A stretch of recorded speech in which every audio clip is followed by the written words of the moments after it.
Hallo zusammen. Die Taliban haben ein Frauenproblem. Frauen dürfen keine Bildung erfahren, ohne die Begleitung eines Mannes nicht das Haus verlassen, nicht arbeiten und überhaupt müssen sie verhüllt und eingekerkert sein.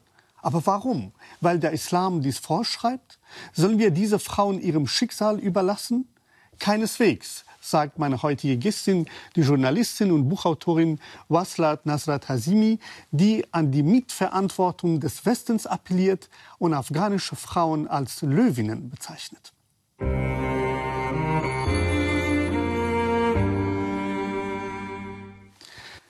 Herzlich willkommen, liebe Frau Hasrat Nazimi. Sie leiten die Afghanistan-Redaktion der Deutschen Welle. Aber Afghanistan ist auch Ihr Geburtsland. 1992, Sie dürften 4 Jahre alt gewesen sein, sind Sie mit Ihrer Familie aus Afghanistan geflüchtet. Wenn Sie heute in den Augen Ihrer Eltern blicken, was sehen Sie, wenn von Afghanistan die Rede ist? Das ist eine sehr schöne Frage.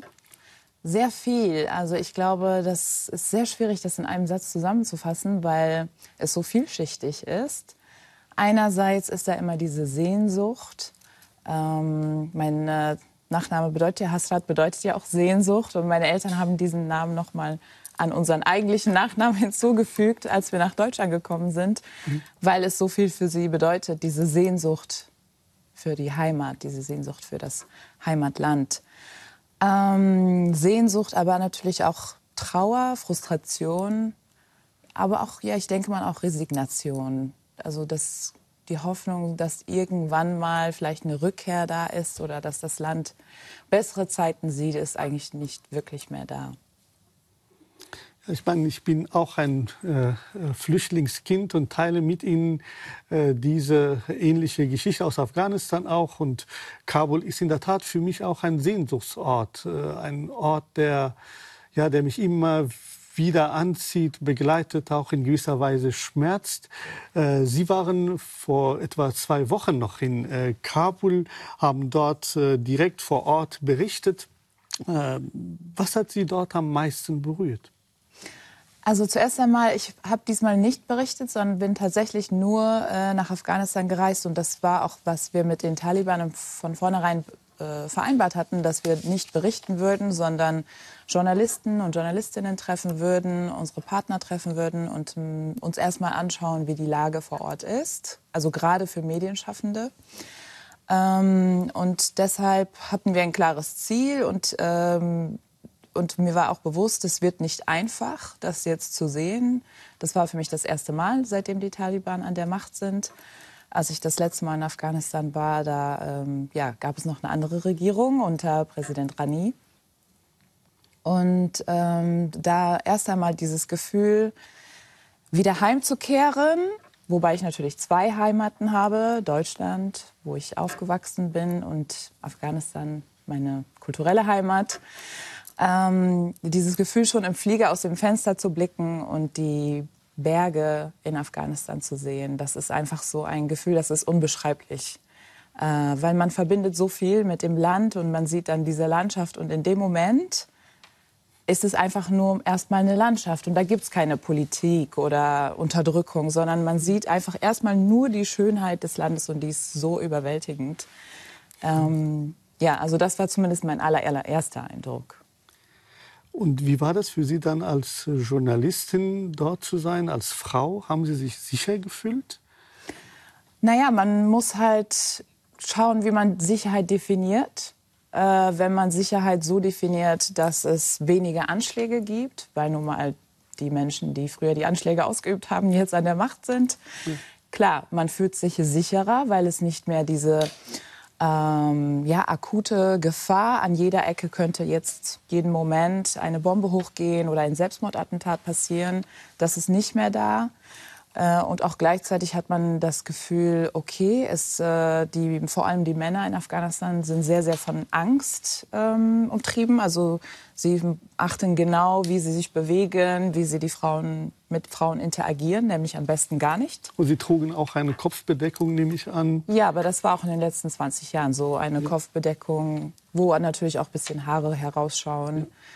Manchmal, wenn ich mich sehr so ein bisschen unsicher gefühlt habe, habe ich dann auch noch eine schwarze Maske getragen. Das ist so eine, was viele Taliban jetzt erwarten von Frauen, dass sie eine Covid-Maske tragen.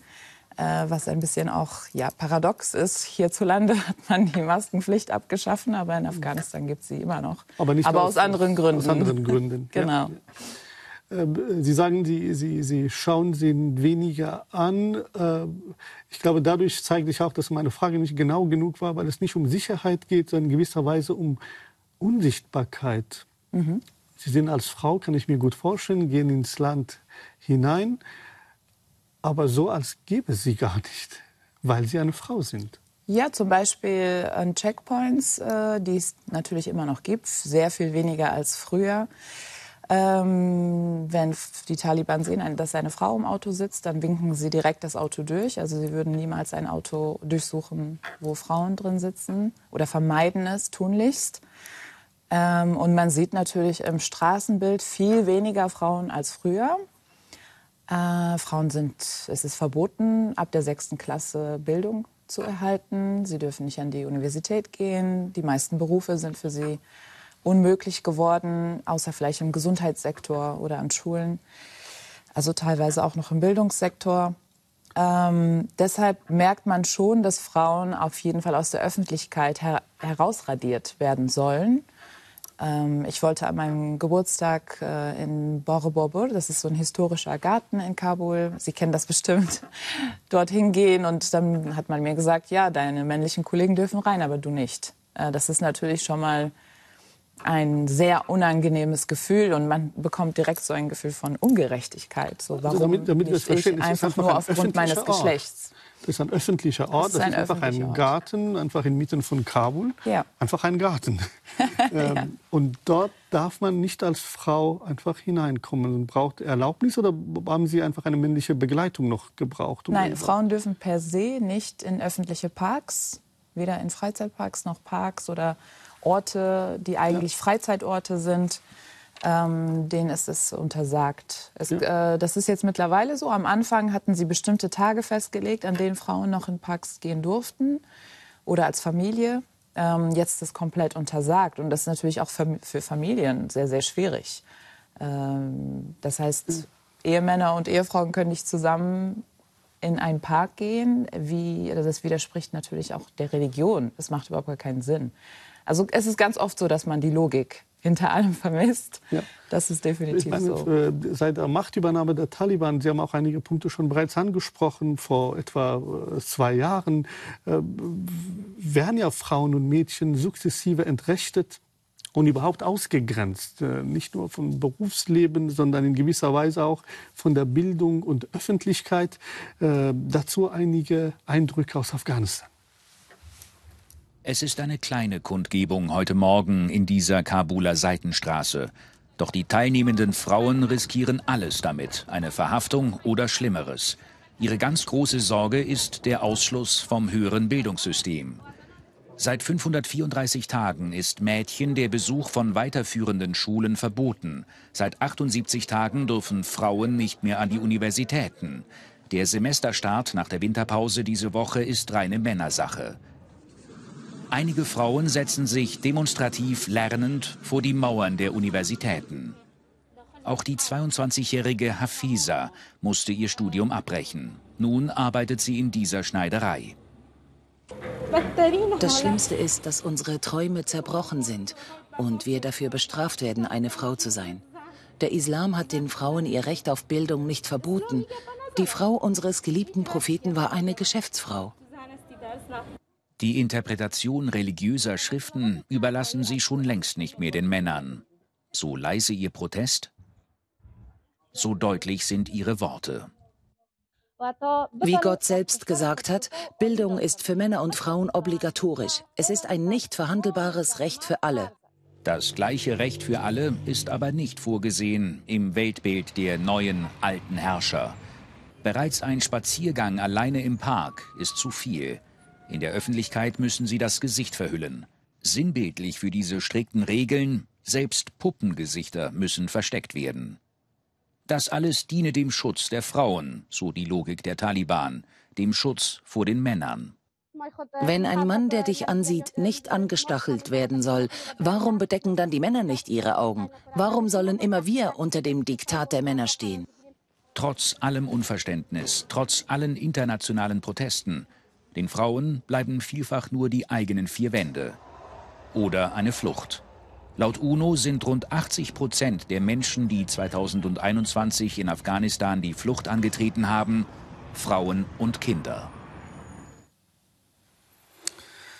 Ja, wie ergeht es Ihnen, wenn Sie diese Bilder sehen? Es macht mich sehr emotional. Und ich fühle auch sehr viel Schuld. Also so eine Schuld. Schuld von wegen, das hätte auch ich sein können. Oh. Ich lebe hier in einem Land, wo mir andere Freiheiten ermöglicht werden. Warum ich? Warum nicht diese Frau, die gerade gezeigt wurde? Das macht auf jeden Fall sehr viel mit einem. Es sind viele unterschiedliche Gefühle, die dann da zusammenspielen.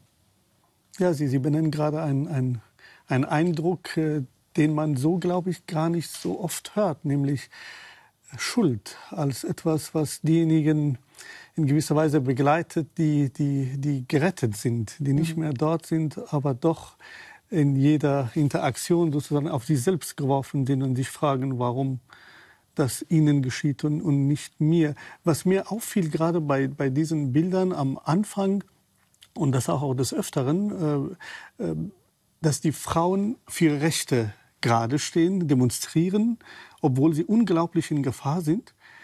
Und ich bin unglaublich auch erstaunt, wo die Männer sind. Müssen Frauen selbst in Afghanistan für ihre Rechte gerade stehen? Denn ich hätte erwartet, dass nicht einfach eine Handvoll Frauen dastehen und für ihre Bildung laut sind, sondern Menschen, die starken Löwen aus Afghanistan. Wo waren sie? Es war ja so, dass gerade am Anfang, als Frauen Universitätsbildung verboten wurde, dass auch viele Männer protestiert haben. Sie haben zum Beispiel gesagt, also die haben ihre Kursräume verlassen oder haben gesagt, wir werden nicht an den Examen teilnehmen. Sie haben auch mitprotestiert in mehreren Provinzen im Land.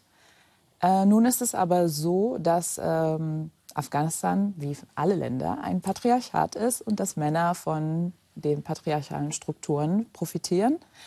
Und natürlich ist es auch in Afghanistan so. Und gleichzeitig werden Männer, die sich diesen Strukturen widersetzen, umso mehr bestraft. Und in Afghanistan ist es sogar so, dass die Taliban sagen, wir bestrafen nicht die Frauen selbst dafür, wenn sie über die Stränge schlagen nach ihrer Definition, sondern die Männer zu Hause werden bestraft. Also das ist besonders perfide, weil das bedeutet auch, dass dann ihre Macht bis in die Familienstruktur hineingeht. Natürlich würden dann der Vater oder der Bruder sich das dreimal überlegen, bevor sie ihrer Schwester oder ihrer Tochter erlauben, nach draußen zu gehen oder eine bestimmte Sache zu machen, die vielleicht nicht so gern gesehen ist.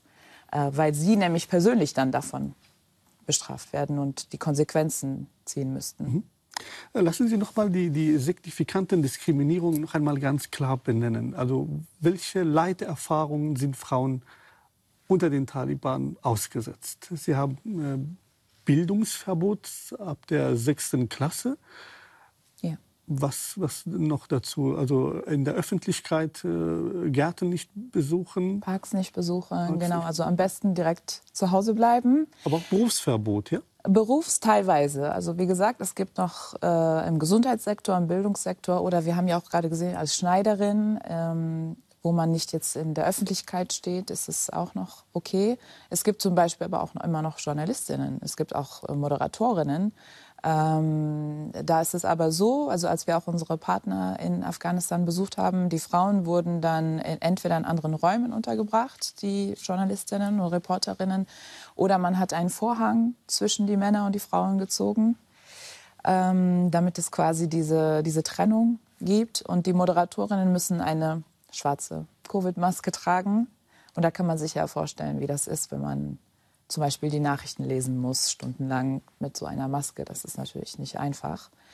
Und ich habe größten Respekt vor diesen Frauen, die trotzdem das alles tun unter diesen Bedingungen. Und obwohl es so gefährlich ist und obwohl man sehr unterdrückt wird, die da trotzdem sagen, die Resilienz zeigen und sagen, wir machen das trotzdem, weil wir wollen nicht aufgeben. Und das war auch etwas, was mir sehr viel Hoffnung gegeben hat jetzt bei meiner Reise nach Afghanistan, ja.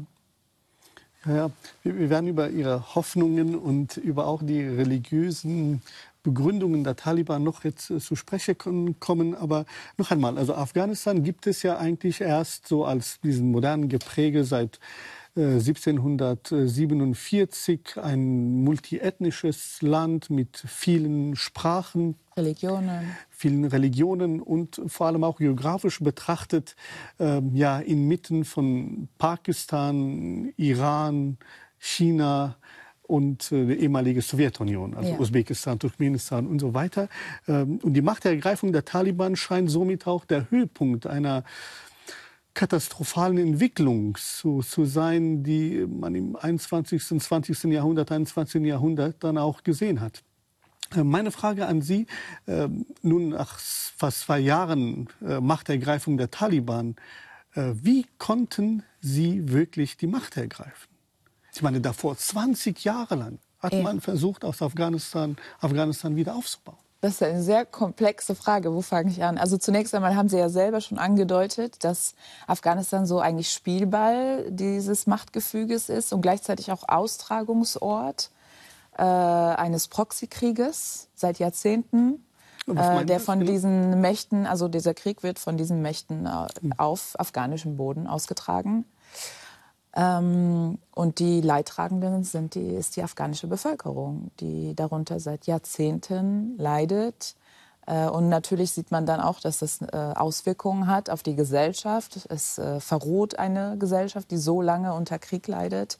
Dann gibt es natürlich auch die Strukturen innerhalb dieser Gesellschaft, gerade was die Ethnien angeht oder die Religionen. Man sieht, dass die sich auch jetzt langsam bekämpfen, dass die Gräben immer größer werden. Das sind alles Konsequenzen dieses jahrzehntelangen Krieges. 20 Jahre lang hat man gesagt, wir möchten Frieden nach Afghanistan bringen. Aber im Endeffekt ging es niemals dem Westen um Frieden. Es ging um die eigenen Interessen. Es ging darum, ein Stück vom Kuchen zu bekommen. Und es geht auch heute noch darum. Von welchem Kuchen sprechen Sie? Naja, Afghanistan hat eine geostrategische, sehr, sehr wichtige Position in Asien. Es liegt quasi im Herzen von Asien. Und gleichzeitig gibt es Ressourcen in Afghanistan, die auf über 1 Trillion geschätzt werden, über 1 Trillion US-Dollar. Also Bodenschätze. Bodenschätze, unter anderem Lithium, ne, das kennen wir, das brauchen wir für unsere Elektroautos oder für unsere Handys, das ist unabdingbar. Und davon gibt es in Afghanistan reichlich. Und jahrelang hat man versucht, davon ein Stück mitzubekommen. Jetzt hat man sich so ein bisschen zurückgezogen, aber das bedeutet meiner Meinung nach nicht, dass die USA nicht mehr mitspielen. Wenngleich auch gerade momentan eher Russland und China die dominanteren Mächte sind, die versuchen jetzt mehr an Präsenz zu gewinnen. Das habe ich auch direkt, als ich in Kabul angekommen bin. Am Flughafen ist ein großes Schild am Flughafen, wo dann steht die Zukunft Chinatown in Kabul. Das ist etwas, was ich nie erwartet hätte, Kabul zu sehen. Aber ja, es ist einfach die Realität. Schauen Sie, wenn die von Westen reden, ich habe immer so ein bisschen Skepsis meldet sich in mir, wenn man etwas pauschal sozusagen von den Westen redet. Ja, kann ich verstehen. Lassen Sie es ein bisschen konkreter werden. Welche Rolle spielt dabei zum Beispiel die Schweiz? 17.000 Menschen aus Afghanistan befinden sich gerade in einem Asylprozess. Das heißt, auch von der anderen Seite sind diese Länder ja mit Afghanistan konfrontiert. Welche Mitverantwortung der Westen, der Europäischen Union, der Schweiz, würden Sie genau und konkret hier benennen? Vielleicht würde ich die Schweiz ein bisschen ausnehmen, aber es geht ja insbesondere um die Verantwortung der USA. Das machen Sie sehr klug, Schweiz aus. Es geht ja vor allem um die Verantwortung der USA, die in Afghanistan einmarschiert sind, und die restlichen Alliierten sind gefolgt, unter anderem auch Deutschland, Frankreich und andere EU-Länder. Und diese Länder haben eine militärische Präsenz in Afghanistan gehabt. Sie wollten die Taliban stürzen.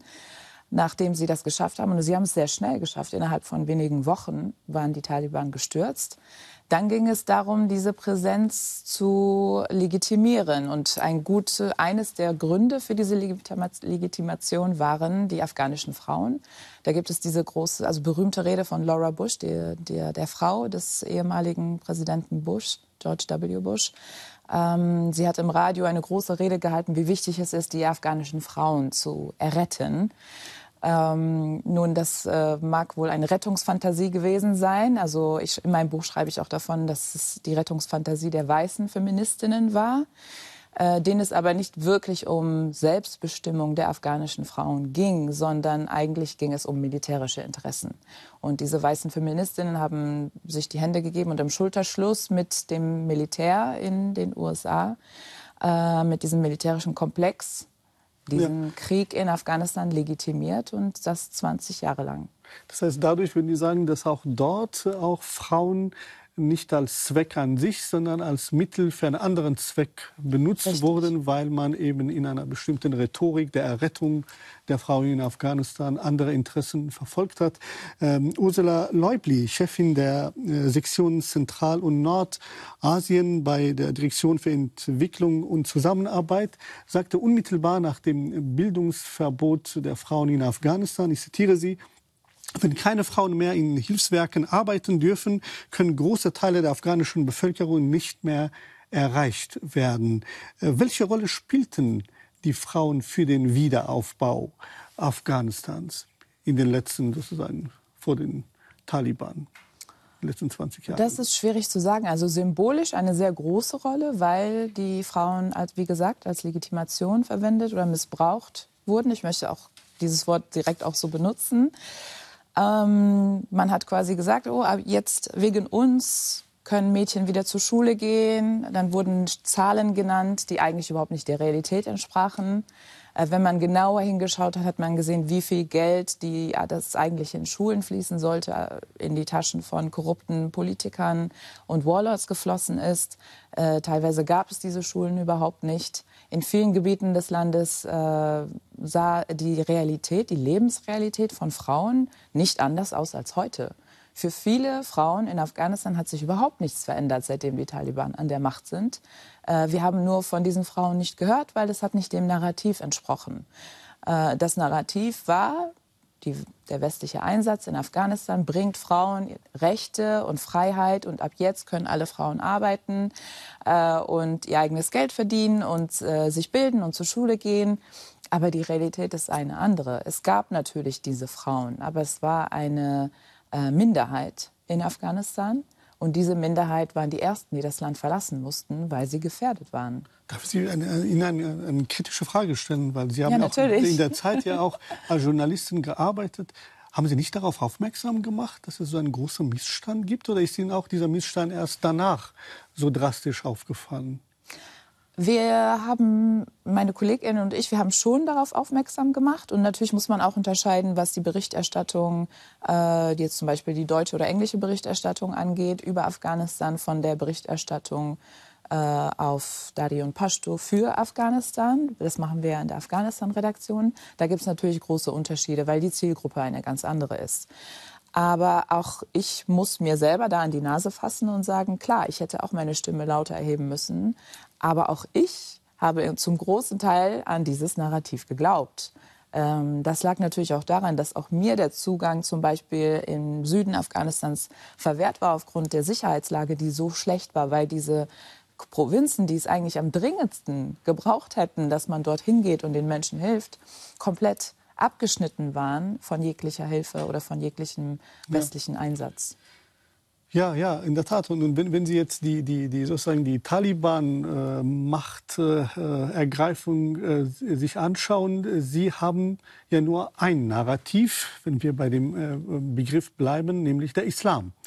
Und wir haben, nachdem wir über die aktuelle Lage Afghanistans gesprochen haben und wie es den Frauen heute geht und wie es dazu gekommen ist, kommen wir sozusagen zu unserem Hauptthema, nämlich Islam und Afghanistan.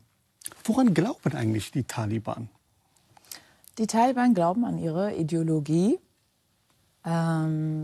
meiner Meinung nach geht es nicht nur um die, ja, es gibt oft diese Sache, ja, sie sind hauptsächlich dominant Pashtunen und es geht ihnen um ihre eigene Stammestradition. Das mag zu einem gewissen Grad stimmen, aber was sie anleitet, was sie zusammenhält, ist ihre Ideologie. Und diese Ideologie ist eine Ideologie, die nicht viel mit der Realität in Afghanistan zu tun hat, weil sie nicht aus Afghanistan stammt. Welche Ideologie und woher kommt diese? Eigentlich wissen Sie das ja besser als ich. Aber Nein.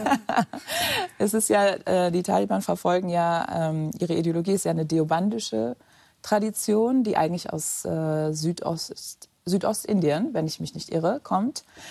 Und eigentlich eine Konsequenz aus der Kolonialzeit war. Und sie heißt Deobandi, weil ein Ort Deoband hieß, wo sozusagen ihren Schulen dort, ihre sogenannte Madrasa, religiöse, primitive Schulen dort eben verortet wurden. Und sie haben sich sozusagen als eine Reaktion der sehr massive Eingriff der britischen Kolonialherrschaft dann auch gebildet und in gewisser Weise als eine puristische Form religiöser Identität auch dort verankert. Was hat das mit den heutigen Taliban nun zu tun? Ich glaube, dass diese Ideologie auch das ist, was sie zusammenhält, was ihnen es erleichtert hat, 20 Jahre lang diesen erbitterten Kampf gegen den westlichen Einsatz, also gegen den Einsatz der Truppen zu führen, weil diese Ideologie sie ja so stark zusammenhält. Anders kann ich es gar nicht sagen. Es funktioniert wie ein Kleber. Ja. Und auch jetzt noch, obwohl es Differenzen gibt, obwohl die Taliban aus verschiedenen Gruppen bestehen, die vor allem gerade auch, was die oberste Riege angeht, sehr große Unterschiede haben und auch unterschiedliche Ansichten, was zum Beispiel die Bildung der Frauen angeht. Es gibt Taliban in den obersten Reihen, die sagen, wir möchten, dass die Mädchen zu Schulen gehen. Wir stimmen dem nicht zu. Die wollen eher auch eine internationale Anerkennung. Das ist deren Ziel. Zum Teil ihre Töchter sind auch an Universitäten, aber in Pakistan und Katar, genau, ja. Wo ihre Familien sich auch aufhalten. Aber im Endeffekt zählt das, was der Amir al-Mominin sagt, und also der Supreme Leader der Taliban. Der Führer der Gläubigen sozusagen, wortwörtlich. Ja. Genau, und wenn der sagt, und die Mädchen dürfen ab der 6. Klasse nicht zur Schule gehen, dann ist das so. Von daher, aber die afghanische Bevölkerung, für die ist diese Ideologie eigentlich fremd. Was nicht heißt, dass sie nicht ihre eigenen Traditionen haben. Und auch viele dieser Traditionen besagen natürlich auch, dass Frauen eher zu Hause bleiben sollen, dass man sie beschützen muss, dass sie in einem geschützten Bereich leben sollen. Aber grundsätzlich ist diese Ideologie ihnen fremd. Aber Frau Hassan, was für ein Islam hat in Afghanistan sonst denn geherrscht vor den Taliban? Ja, ich frage mir jetzt wieder eine Frage, die Sie eigentlich besser beantworten können. Wir können ja gemeinsam sozusagen auf der Suche uns machen. Und zwar deshalb, weil es ist schon fraglich, warum das gerade in Afghanistan funktioniert. Ja. Wissen Sie, also warum funktioniert es gerade dort so gut? Klar, sie haben Angst, haben sie gesagt. Auch ihre ersten Eindrücke waren auch, dass die Männer sehr, sehr unter Druck stehen. Sie wissen, dass sie sozusagen nicht das sein können und sind, was sie wollten. Aber jenseits der Angst scheint mir doch... Also, liegt das am Islam? Ich glaube nicht, dass es am Islam liegt, absolut nicht. Ich glaube, es gibt mehrere Ebenen. Also die eine Ebene ist, also in Afghanistan ist es ja so, und ich denke mal, das wäre wahrscheinlich auch in jedem anderen Land der Welt so, dass ein Extrem ein anderes Extrem kreiert. Und diese letzten 20 Jahre waren auch ein Extrem, was eigentlich mit der Realität der afghanischen Bevölkerung, mit der Lebenswelt der afghanischen Bevölkerung nicht so viel zu tun hatte. Es war ein bisschen ein fremdartiges Konstrukt, was man versucht hat, ich sag mal, die Demokratie, die man versucht hat in Afghanistan zu errichten, aber nach einem westlichen Vorbild. Das hat natürlich hinten und vorne nicht funktioniert. Und dann gleichzeitig, also die erste Taliban-Herrschaft war ja eine Konsequenz aus der Mujahideen-Bewegung, die so gewaltvoll war und wo so viele Menschen gestorben sind, wo Frauen auch sehr schlimm behandelt wurden, wo ihnen sehr viel Gewalt angetan wurde, wo sie verschleppt wurden, zwangsverheiratet wurden und so weiter. Also Mujahideen waren gerade die Widerstandskämpfer, die gegen die sowjetische Invasion in Afghanistan gekämpft haben. Genau. Die Frage, die ich Ihnen gerne stellen wollte, ich habe Sie unterbrochen. Ja. Sie können sozusagen weitermachen, da wo Sie aufgehört haben. Und das noch verbinden mit Ihrer Antwort. Wie Ihr Eindruck war, wie geht es den Menschen in Afghanistan heute? Sind sie nicht religionsmüde? Ich meine, jede Regierung, die kommt, propagiert. In Diaspora sind Satellitfernsehen voll von Religion. Jeder Mensch steht da. Das ist das Dauerthema fast aller afghanischen Familien. So ist mein Eindruck im Inland und Ausland. Sind sie nicht religionsmüde? Soll man nicht einfach aufhören mit diesem toxischen System der Religiosität? Ich glaube schon, dass es natürlich sehr viele Afghaninnen und Afghanen gibt, die dessen müde sind. Gerade auch die erste Taliban-Herrschaft mitbekommen haben, die damit nichts mehr zu tun haben möchten. Aber so die Mehrheit ist, glaube ich, nicht der Religion müde, was die private Religion angeht. Also wenn es dann an das Private geht, wo es jetzt nicht um eine Institution geht, ist meine Erfahrung, ich habe jetzt keine Studien, aber das ist meine Erfahrung, dass die Mehrheit der Afghaninnen religiös ist.